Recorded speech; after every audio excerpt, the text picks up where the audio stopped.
Oh, and that's just me recording. I forgot to record at the beginning. But so you don't like hot weather. Is that what you said? Okay. All right. Man, we got a really pro winter kind of group here. I mean, I can appreciate that. And then okay, again, if I get this pronunciation wrong, please let me know. Zendra. Yeah, that's right. Well, Hey. so it's like Sandra. Sandra is right. So, my country, we are just finishing spring, and next month will be starting summer. So it's kind of a winter season actually. But Yeah. yeah, I'm pretty excited because like in January will be start vacations, holidays, like 2 month holidays. So I'm pretty excited for that. However, there's like a plenty of homework to do. So it's just like finishing this year and everything will be alright. Okay. So you're just trying to finish the year strong. Yeah. Cool. And then Shreya. So I'm also more of a summer person. I'm not really too excited for winter, except for the fact that there's going to be a lot of holidays and days off from school. Yeah. Um, that's mainly because I don't like slippery ice and really cold weather. Yeah, slippery ice. I mean, that's always the worst feeling when you're like late for school and you're like rushing outside and then you just step on a patch of ice and then you like fall flat down on your back. Like that just makes a bad morning worse. So, okay. And then last, Jahi, and again, if I said that wrong, please correct me. No, that's actually like the way you say it.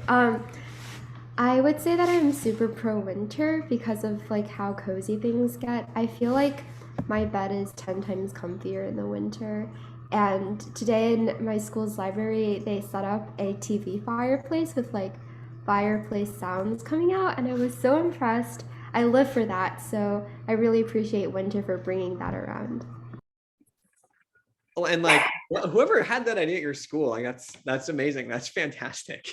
Um, okay. And I again, like I mentioned earlier, I love like the holidays and I love like the winter season in terms of like the spirit and jovialness of it. So I'm initially from Utah and there's usually a ton of snow there and I hate driving in the snow and I hate having to get up early and be cold. And so for those reasons, I'm more of a summer kind of guy.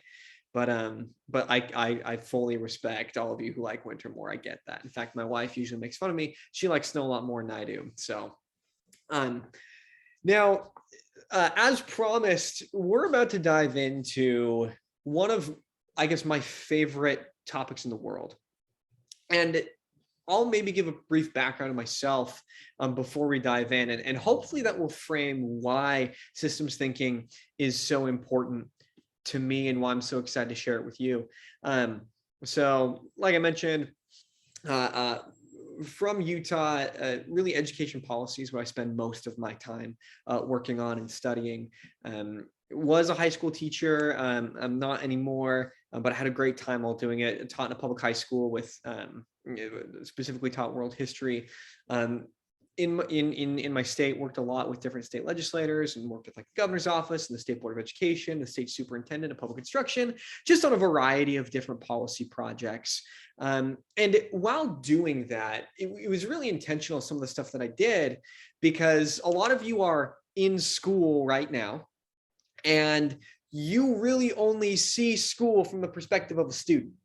And like, how many times have you had a teacher complain about something and they like blame like the district or they blame like the principal or they blame something that's kind of like out there and they say this classroom is terrible or school is terrible because of someone else in the system.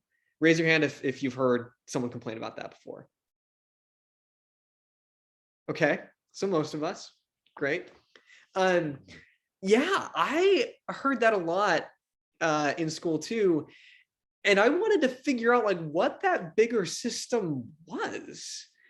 It's kind of this like ambiguous, nebulous thing when you're a student. And the older I got, the more I wanted to see how it worked and how it functioned. And so I got this really cool opportunity where obviously I experienced it as a student, but I got to experience it as a teacher.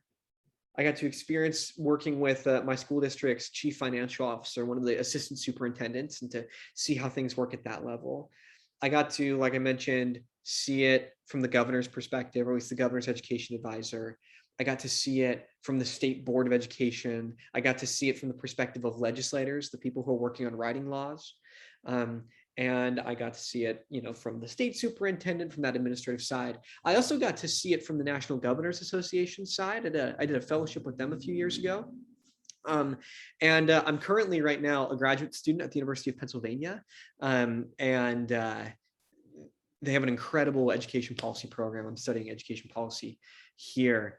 And nothing has been better able to describe what I've experienced seeing a big public system better than systems thinking can and does. And in fact, what will happen is if you come to every single one of these sessions, there's just going to be 6, they happen every other week. If you come to all 6 of these sessions, by the time you're done, you won't be able to look at the world the same. When you look at problems in your own life, or when you look at problems, kind of bigger problems around you, not only are they going to look different because of what we learn here, but they're going to make a lot more sense. And in fact, you're going to know where to intervene and how to intervene in order to really make improvement on those problems and on those issues. And so that's why I'm thrilled that you're here. And I'm going to go ahead and share my screen, and we're going to get started. So let me pull up. Oh my gosh, there are so many things on my computer. Here we go. Systems thinking. And I'm going to collapse this. Fantastic. So systems thinking. Let's see, maybe the best place to move this is going to be up here. Yeah, look at that. Okay, so the first thing that you're going to need, and again, this isn't needed, I'd highly recommend it at some point. Where's the best place to put this? Yeah, let's do that. Or maybe I just, you know what, I'm going to, I actually do not think where I was going to put this. We'll put it right there. If you have a piece of paper and a pencil, okay, that'd be amazing. If you want to draw something on your computer or your app or your phone, if you have access to any of these just kind of materials, go ahead and grab them. They will come in handy later, because again, this isn't just me talking at you. This is us working together to do some of these exercises. Now, what is a system? The most basic definition of a system is just a group of things working together to accomplish a common goal. That's it. You know, if an individual is working on doing something, that's not a system. But if you have a group of things, if you have a group of people working on something together and they're commonly trying to accomplish something at least somewhat related, that counts as a system. But in terms of systems thinking and what we're getting at here, we're going to watch this short clip. This is Peter Senge during the bonfire on Monday. This is who Nick Dellis and I mentioned as kind of like one of the current fathers of systems thinking. And in this video, he's going to describe how he best views systems thinking. So I'm going to play the video for a couple seconds. You tell me if the audio is working, and then if it is, we'll keep going. And if it's not, then I'll fix it.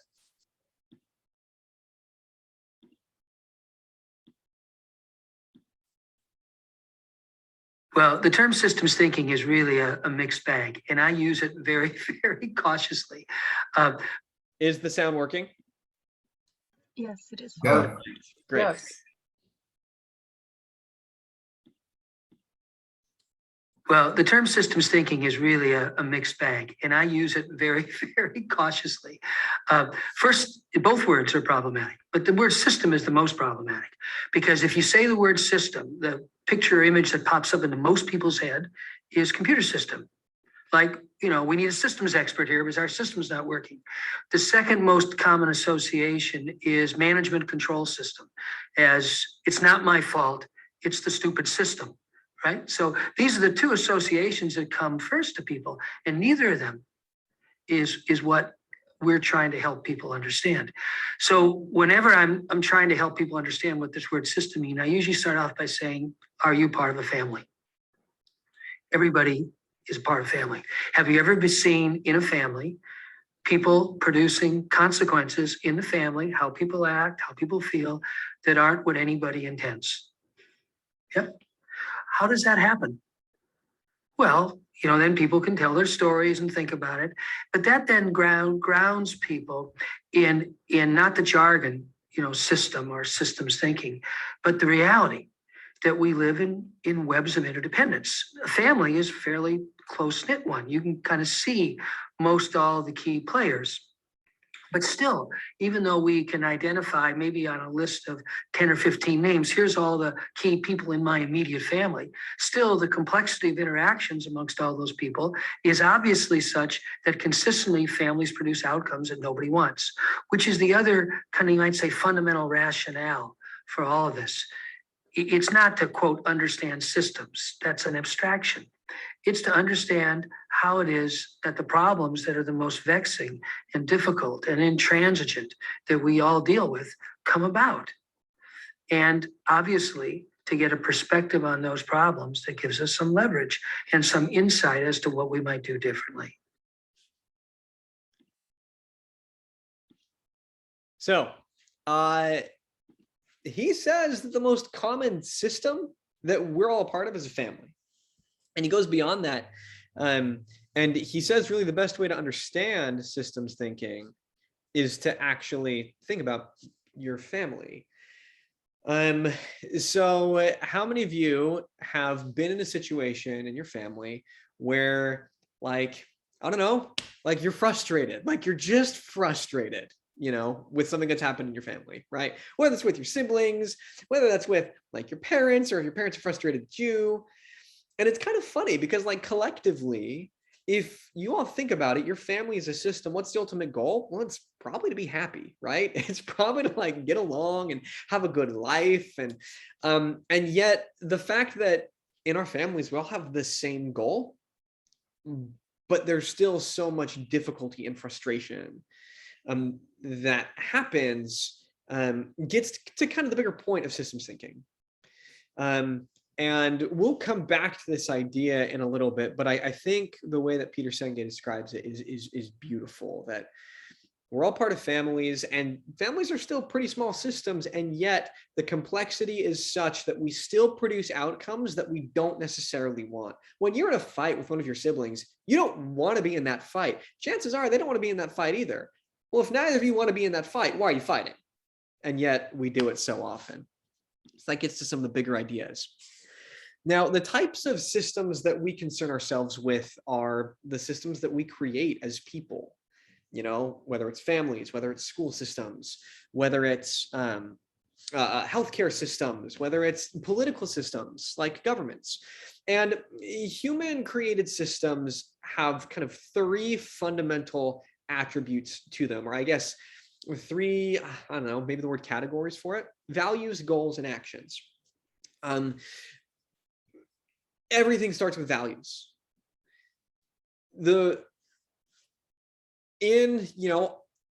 Essentially pretty much every single country, we all as humanity, we have this value that people have potential, and especially that young people have potential.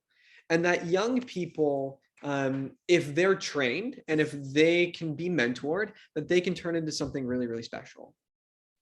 And so we value that growth. Well, we want to help, we want to help people achieve that growth. And so what do? We set goals. And so we create, like, I don't know, something like an education system.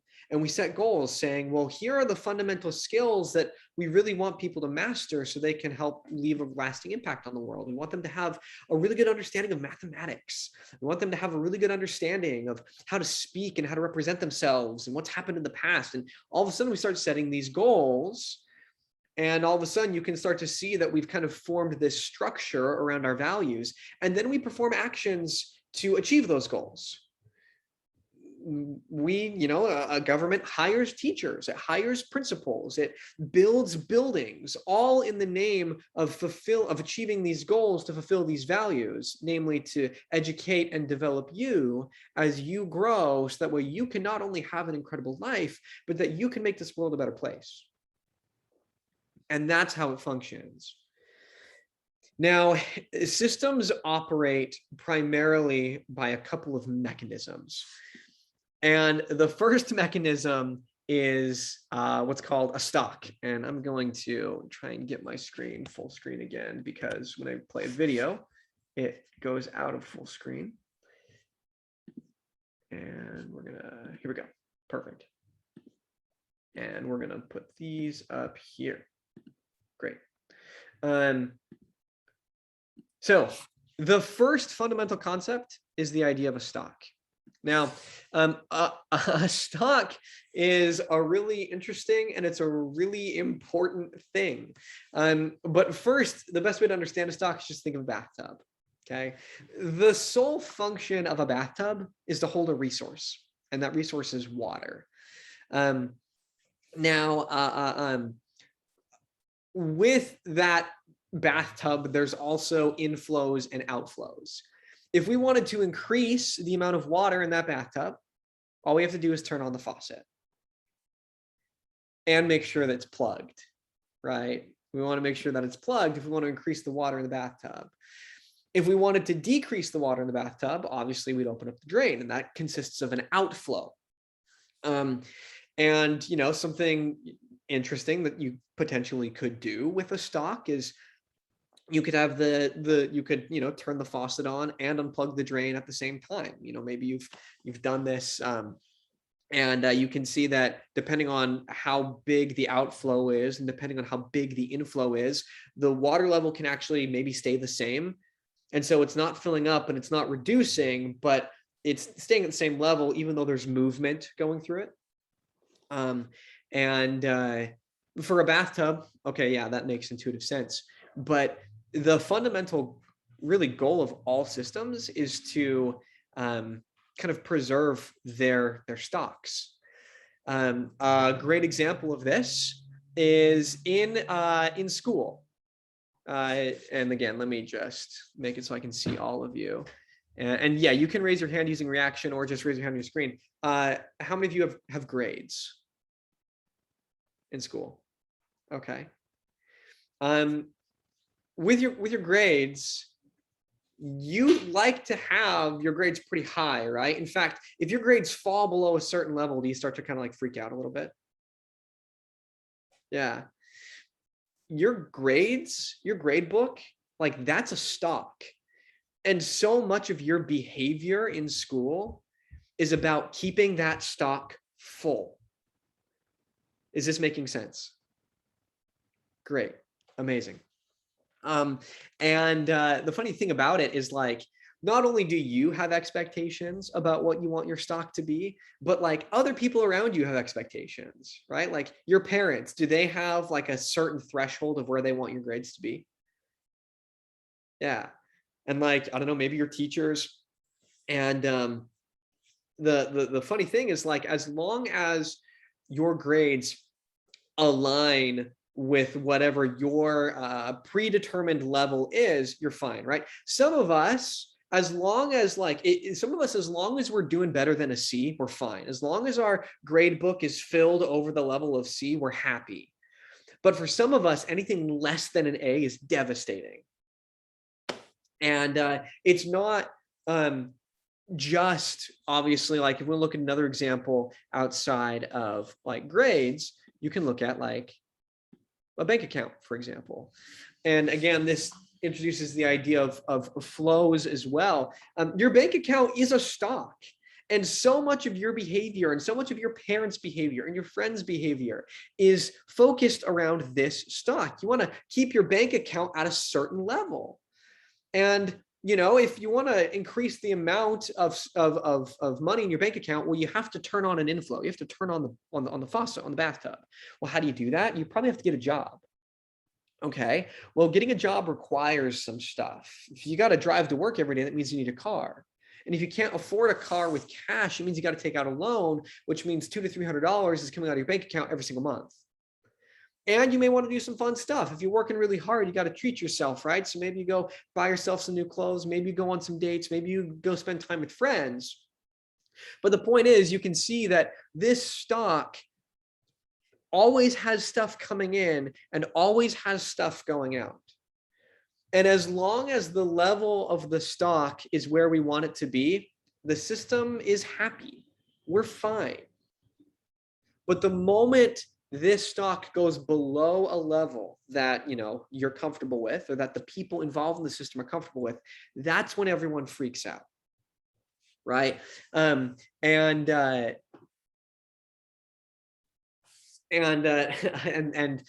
you know, that's kind of the funny thing here is, like, if we go back to the idea of like school, a lot of people in education are freaking out right now because they're really afraid that their primary stock, namely for you guys learning, how much learning is happening inside of you, has really taken a huge dip because of the coronavirus, because of the pandemic.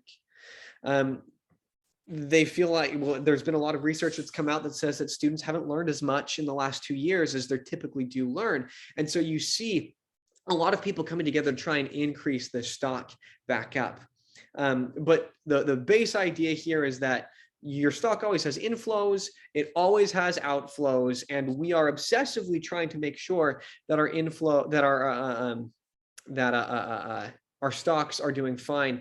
And sometimes the strategy for keeping them is to decrease, and I'm covering it on my screen, you can't see that. But if you were running out of money, for example, you could either decide to work more, you can maybe get a second job or work more hours at your first job, increase your inflow and keep your spending levels the same. Or something that you could do is keep your inflow the same, or stop buying new clothes, or stop hanging out with friends. That's one of the central ideas, and it leads to this next one, which is called a feedback loop. Feedback loops are mechanisms by which stocks and flows are regulated. Both the examples of your grades and the examples of the bank account use feedback loops to ensure that your stock stayed at satisfactory level. Your report card is a feedback loop. It tells you and your parents how your stock is doing. And if your stock isn't doing so hot, and that report card gets sent home, or your parents check your grades online, and let's say that, you know, you're normally at B level and they see an F, what tends to happen? You know, thumbs up, thumbs down, good things or bad things?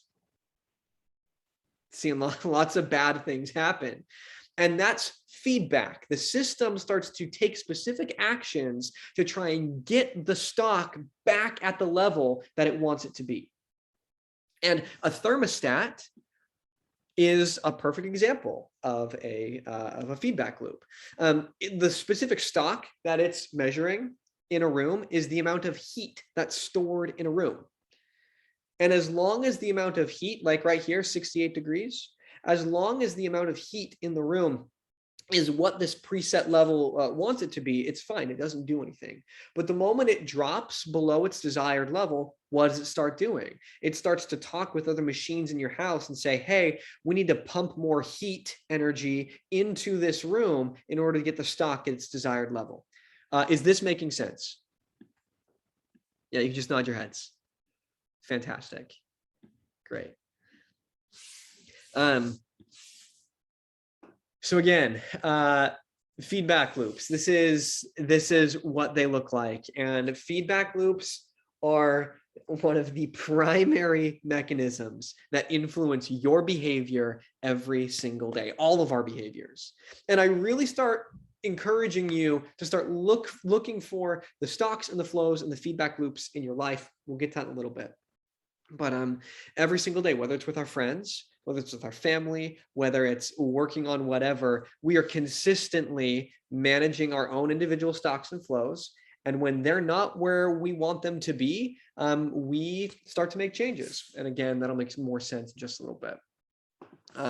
Because if we want to see how it all comes together, we can look at this. So this right here is an example of what's called a systems map. A systems map is where you take the stocks and the flows and you put them all together. Because what I want you to see is that stocks and flows and feedback loops, I'm gonna do this. Stocks and flows and feedback loops are all very, very connected. And in fact, that's what makes systems complex. If you just look at one stock and one flow, it's pretty easy to manage. If all in your life, if the only thing that we had to worry about were our grades, okay, well, that's pretty easy. We can focus on our grades. But it's the fact that they're all related that makes them difficult. And here's why. Let me move this guy up.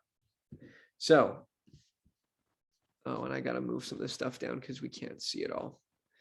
Oh, this is gonna, I wonder why. No, it's fine. Okay, so what you can see here is if this is your situation, you have a limited amount of time in your life. We all do.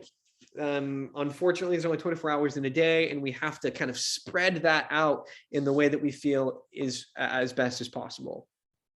So here are some of the other major stocks, I guess, that influence us. So first, we've got like our bank account, and then we've got like sleep, because think about it, your body is a stock and it can hold sleep energy. And if we're doing fine on sleep, everything's great. But when our body doesn't get enough sleep, things start to go haywire. Your body starts to send you a lot of signals saying you need more sleep. And that's your built-in feedback loop inside of you. And then obviously we've talked at length about grades. Here are specific activities or actions you can take to increase the inflow into these stocks. Okay, if you want better grades, you can do homework. You want better grades? Study for tests. You want better grades? Be on time to class. Same thing. If you want to add money to your bank account, work normal hours. You can work extra hours, and if you're feeling really crazy, you can even work the night shift as well. And then if you want to sleep, you just have to sleep. Now, here's where things get interesting. Well, we can even just look. Let's say your goal is to fill all of these stocks all the way. You can see they're all filled about half right now, but in your life, you want to live a life where you're getting a lot of sleep, you have straight A's, or the best grades you possibly can get, and you're making a lot of money. Your bank account's doing fine. Let's see how possible it is. So we start off doing pretty well. Oh, I'll still mute this. But you can see that your sleep takes a hit. Your body sends you strong signals that you need to sleep. And so you say, okay, that's fine. I'm going to sleep. But because you're getting a lot more sleep, maybe you can't stay up late, and maybe you can't work the night shift anymore. Or maybe you have to cut some time out of work because you need to pay more attention to your body. Well, maybe you're a little bit upset that your bank account's not doing so hot. So you decide, okay, cool, I'm going to work more hours. But because you're working more hours, you can't do as much homework. You can't study for your tests as much. And now all of a sudden you're caught in this constant juggling act where nothing is not all of your stocks are full. And no matter how hard you try, you always feel like something is slipping in your life and something isn't working out super well. Raise your hand if you can kind of relate to this, if you've been through something like this before or are going through it right now. Okay, few of us. Okay, there we go, more of us. I was going to say, I've never in my life been in a position where I feel like everything is going well. I constantly feel like I'm juggling and I'm trying to manage the stocks and the flows that I have in my life. So enough about this abstraction, though. What we're going to do next is we're actually going to come over here. Oh gosh, I cannot see with this. Here we go. Oh yeah, next. Okay, this we're going to do next. So this is going to be your first stab at creating a systems map. And if you stick around and come to all the future sessions, you're going to get a lot better at this. And you're going to start drawing systems maps of more complex systems. But first, with the advice of Peter Senge, let's just kind of start on ourselves. And so with that piece of paper and that pencil that you grabbed earlier, what I want you to do is just choose a situation in your life you're comfortable sharing. It could be, maybe like a family situation in terms of I don't know, if I were writing this, it would probably be like, I don't know, maybe, my brother doesn't take me to school in the morning and I wish he'd take me to school in the morning. It could be a situation or problem like that. It could be maybe you're having some difficulty with like a friend somewhere. It could be maybe you're not getting enough sleep. Totally depends on whatever you want to do, but you can choose a problem or choose a situation in your life. And that's the first thing. The second thing is just write down 3-ish of the important stocks. Okay. Remember, stocks can be things like your bank account. It could be things like your grades. Stocks can be like your emotional energy. You know, when you just feel like emotionally depleted and you don't know what to do, and you like just feel exhausted and you just need to like relax and like watch TV or play games or something. Well, that's you creating an inflow of the emotional energy inside of you. So those are just some of the stocks.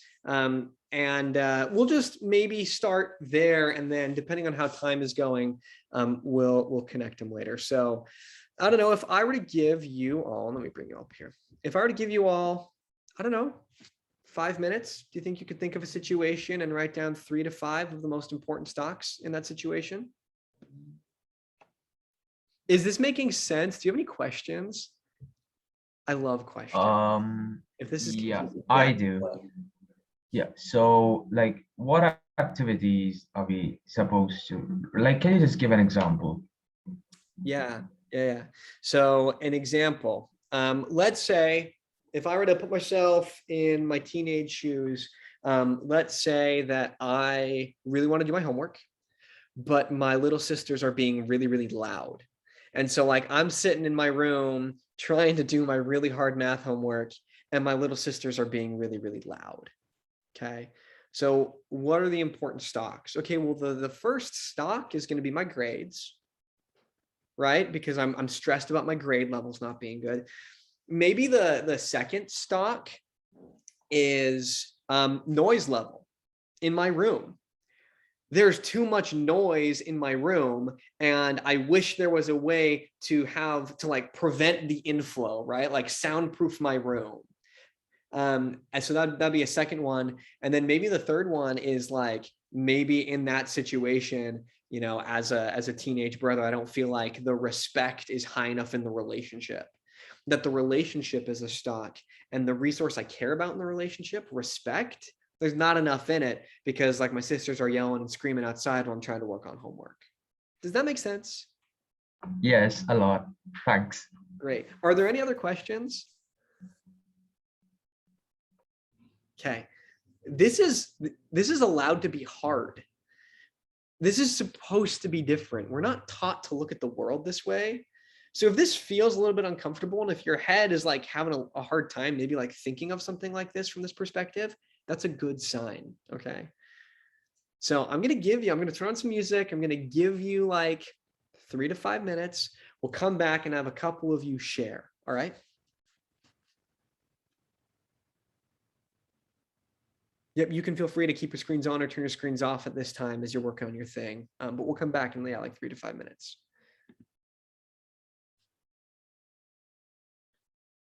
And I'll turn on some music.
She was just a girl.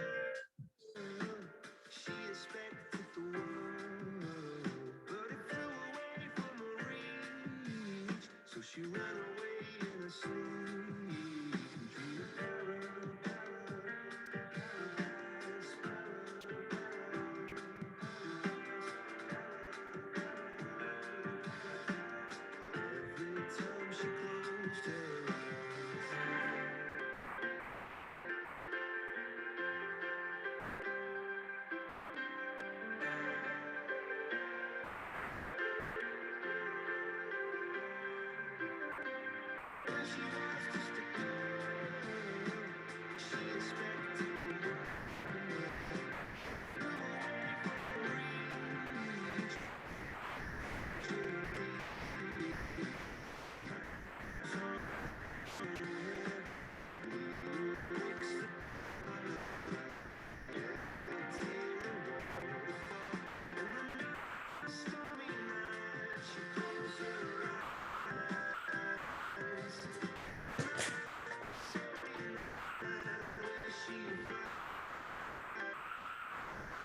All right.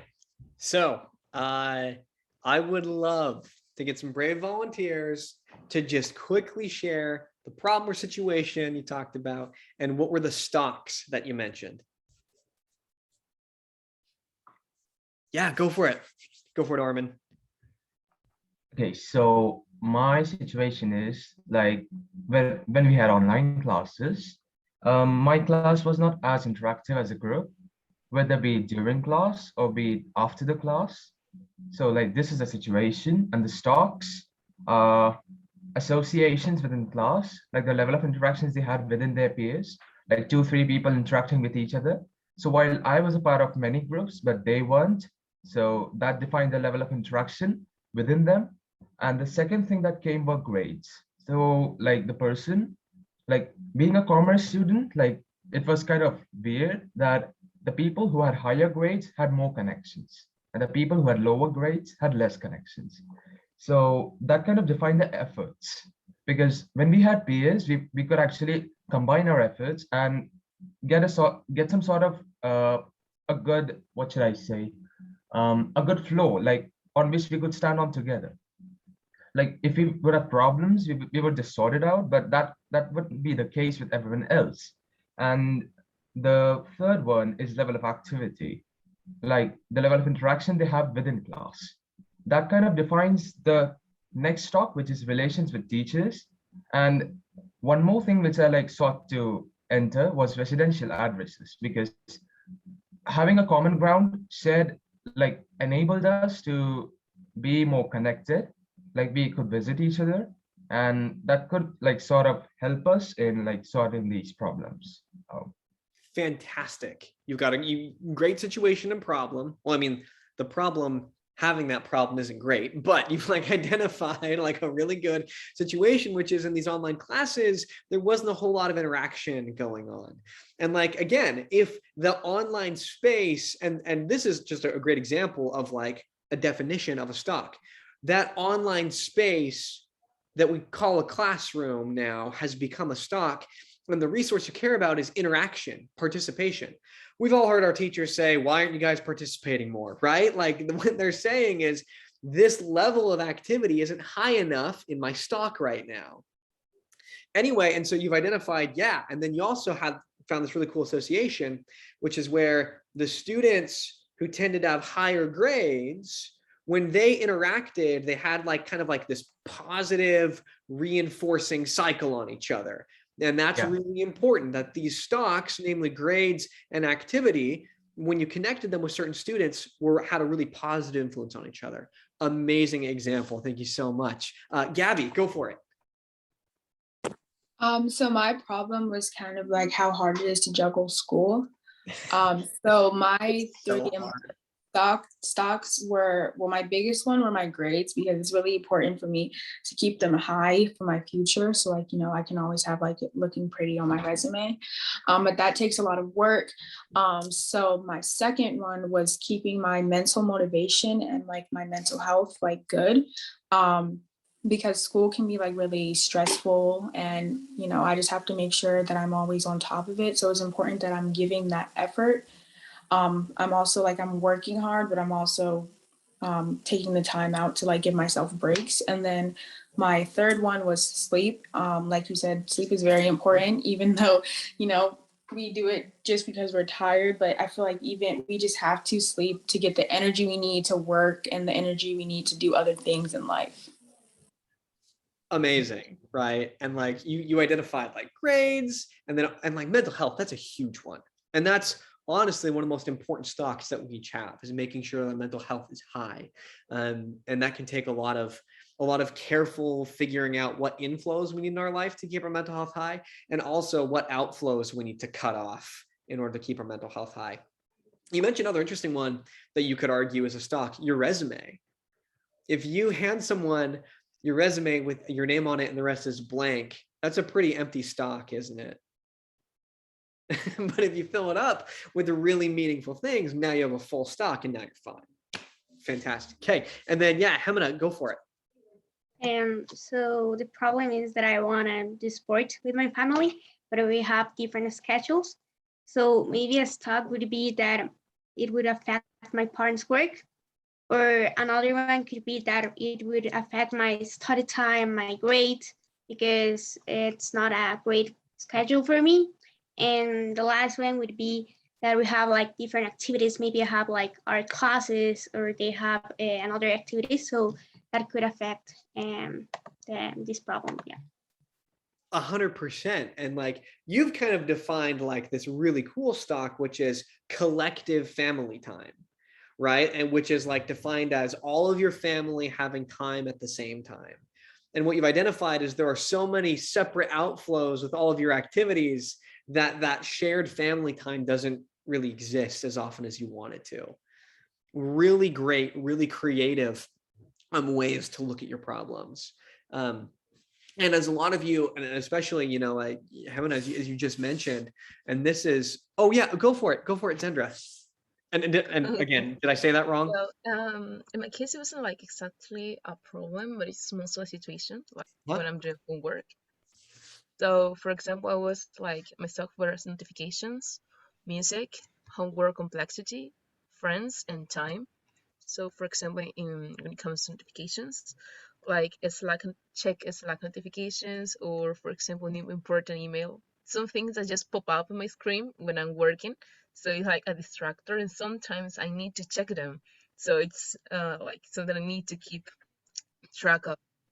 Also music, for example, if I don't like the song that I'm listening, I need to change the song. Or if I like it, I need to like the song so I can listen to that again. Put it on a playlist if I really like that song so much, or sing the lyrics. Like if I'm vibing with a song, I will like put pause on my homework for a second and just listen and sing along. So yeah, that's also like a distractor or an action. Well, Then it comes. oh yeah. No, go for it. Go for it. Oh, right, thanks. So then it comes homework complexity. For example, if it's too hard, I need to ask a teacher or look for videos, articles, ask friends if I don't really know how it should be. Then friends, for example, if anyone is having a problem, I will need to stop what I'm doing for some minute to just go to them and talk to them and comfort them. That's like an urgency. So I need to check if someone is like, Sandra, I need help. Okay, I'll drop everything. So yeah, that's also something I keep track of. Or I need to answer to important messages. I put friends, but it's mostly like social. For example, if I'm like direct, like I'm the head of a youth organization. So for example, someone is like emergency, so I need to go there. So it's also something I need to keep track of. Then if someone just like tells me something and I'm checking homework in WhatsApp or WhatsApp. I'm not sure how it should be pronounced in English. Well, anyways, so if someone is like just has this greeting to me, I need to like answer. So yeah, it's also something that I do. And last but not least is time. I work with the Pomodoro method, so I need to check how many minutes are left. And it's not the same when you have plenty of time than when you have like 10 minutes left. So yeah, it's also like an influential factor when it comes to doing homework. Like, do you have a lot of time? Do you have a bit of time? If I have a bit of time, I will work like harder because I need to do it right now. Well, and you touched on this kind of theme a lot, but it seems like one of your most important stocks is attention. Yeah. And Yeah. the things that you like, you really have identified as like really decreasing the inflow. Like there's so much inflow of things that want your attention that you like are trying to push some of them out so you can have more of it to do the tasks that are most effective. So thank you so much for sharing that. Really appreciate that. So just with the last few minutes we have here, just to kind of like further bring this into like the next, I guess, like level of this idea, we're going to look at one more systems map before we call it a day. And this systems map, I need to share my screen first though. So we're going to do this, and then we're going to do this, and then this. Fantastic. Okay, this is, similar to what you guys just did. This is one that I actually created a few years ago. And just to make sure y'all can see this, right? Thumbs up. Great. Perfect. So a situation in my life that I cared a lot about, where I looked at it from the perspective of stocks and flows and feedback loops, interactions, was my classroom. And in my mind, there are really three main stocks in a classroom, and it's teacher empathy, right? What is the level of caring that the teacher has for the students in that classroom? The amount and quality of really good lesson designs, making it in so, really good, creative, clever lessons that are very engaging. And then student engagement, that students, again, like we described earlier, lots of activity happening in the room. But if you were to just take your hands and cover kind of like the outside of this main circle, all you would see is teacher empathy impacts how well the lessons are, and how good the lessons are impacts student engagement. And this makes sense, right? You walk into a class the first day of school and it's an incredible lesson. Are you going to be like really excited about that class and talk a lot? Yeah. And then on the flip side, if you come to class on the first day of school and there's a really terrible lesson, you can tell your teacher does not care, and there's a really bad lesson, are you going to be super engaged and participate? Probably not. Okay. But we would be foolish and naive to only think that these inner circles are what are impacting these stocks and these flows. Okay. Think about it from the teacher side. I can tell you that like my ability to emotionally invest in my students really depended a lot on some of the other stocks and flows that were happening in my life, my social life, the other teachers in the building, and what was happening in my home life really impacted how much emotional energy I could bring to the classroom that day. And on the flip side, let's say your teacher has the most incredible lesson. You can tell they care about you so much, but your home life's been really stressful. Your friends have been really terrible to you, and your other classes were really, really bad that day. Even if the lesson was incredible, are you probably going to participate a whole lot that day? No. Because you've had other forces draining your really important, stock, emotional energy to participate in class. Regardless of what I do as your teacher, probably isn't going to increase that stock a whole lot. And so what happens in systems thinking is we like to create models. We like to create simulations to really help us see how specific things can play out. And really the goal of models is to help improve our own thinking. And so just to like show you how this would play out, let's create a situation where let's say the teacher has a pretty bad social life, and the other teachers in the building aren't really that good in terms of like not very supportive. But let's say the teacher has a really good home life. And let's say that in this same situation, let's say that students have a pretty good home life and a pretty good social life, but the other classes aren't very good. Let's see what happens to our main stocks and flows under these circumstances. So social life's bad, other teacher, wait, stop. Here we go. Social life is bad. What the is, hold on a second. Let me exit back out of this and come back in because it's not working the way I wanted it to.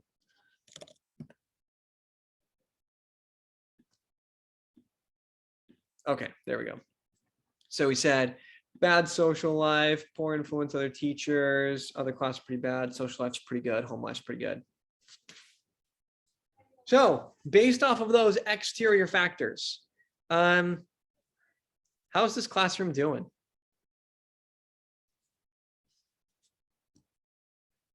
And I can go to all of us. How's it doing? Thumbs up, thumbs down. Yeah, pretty bad. Is this a class that you'd want to be in? Oh, okay, student engagement's going up a little bit, but like, yeah, and it's fine. It's fine. By the way, just one more quick note. Isn't this something that you notice? Sometimes you come to class and things are a little bit better, and sometimes you come to class and it's a little bit worse. It's not like you're experiencing the same class every day. And this gets to kind of the dynamicness of systems. Based off all these interactions, these stocks and flows, their levels are consistently changing. And because they're consistently changing, it can make life pretty exciting. Let's go ahead though, let's run a different scenario. Let's run a scenario, and this time let's add some of the principal agents in here. Let's say home life's going good, social life not so much, other classes are going good, the teacher's full of empathy, teacher's social life isn't good, but the other teachers and the teacher's home life is, the students come as a default of not super engaged. According to our model, what about this? How's this one doing? It's doing pretty great. Like this is the class that we all want to be a part of. And then very last, let's look at the last example. And this constant fluctuation, where we see that some days are pretty bad in the classroom and some days are pretty good in the classroom. This is what I would call the average classroom, right? Like most of our classes aren't always bad, like where you come to class every single day and it's horrible. And most classes aren't incredible every single day. Instead, most of our experience in classes is something like this, where there's this fluctuation that's happening. Systems are not static, they're dynamic. It's the same reason why sometimes your family's doing really, really well and everything's good and everyone's happy. And then sometimes things are really frustrating and there's a lot of negative energy going on in your family. It's the same reason why society broadly sometimes seems like it's doing really, really well. And then sometimes it seems like everything's falling apart.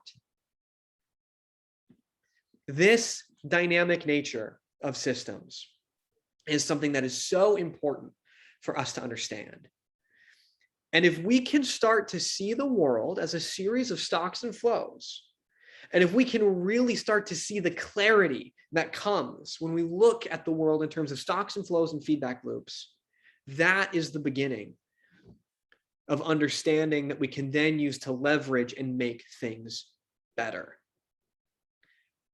I cannot tell you how incredible it is to be in a situation like this map is showing, this model is showing, and then to have students pick up on it and then go, you know what?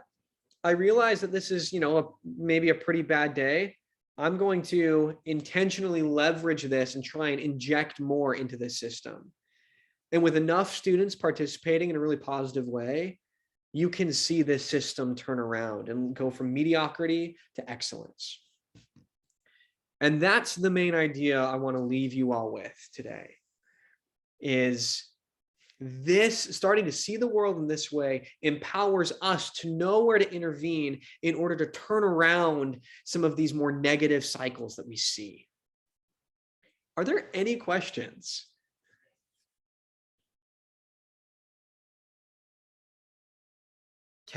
Okay, yeah, go for it. And just because we're a little bit over time, make this just a pretty quick so I don't take too much of your guys' evening. Yeah. So like in teacher empathy, can we add like attitude towards students? Because like I know a teacher, her relations with other teachers is not good. Her social life is pretty bad, but her home life is like okay. And the level of student engagement in her class is like all right. And like the lesson designs are like again all right, like because she's more comfortable in dealing with students than dealing with people of her own age. So Yeah. maybe like the way we look at students should be a stock as well. Well, and you've hit on this great point. These models are always simplifications of reality, and there is always opportunity to continue to tweak and refine them. So fantastic point there. The next week, so the next Civic Gym session is going to be on some of the most common problem structures, some of the most common system dynamics that we see. So really hope to see you there. Again, thank you so much for coming today. Really appreciate this. And you know, your informal homework between now and the next session is to start to look at your life through the perspective of stocks, flows, and feedback loops. And the last thing I'll say is if you ever want to talk about this more, if you really want to start using systems thinking to solve some of the problems in your life or make one of your environments better, shoot me an email, right? Like, let's talk, like, let's jump on Zoom and let's talk through this, because I'm more than happy to coach you through this one-on-one. So with that, have an amazing evening. I hope to see you all again in 2 weeks. And thank you so much for coming. Thank you so much. Thank you so you. much. It was incredible. Thank you so much. You're See welcome. you. You're welcome, folks.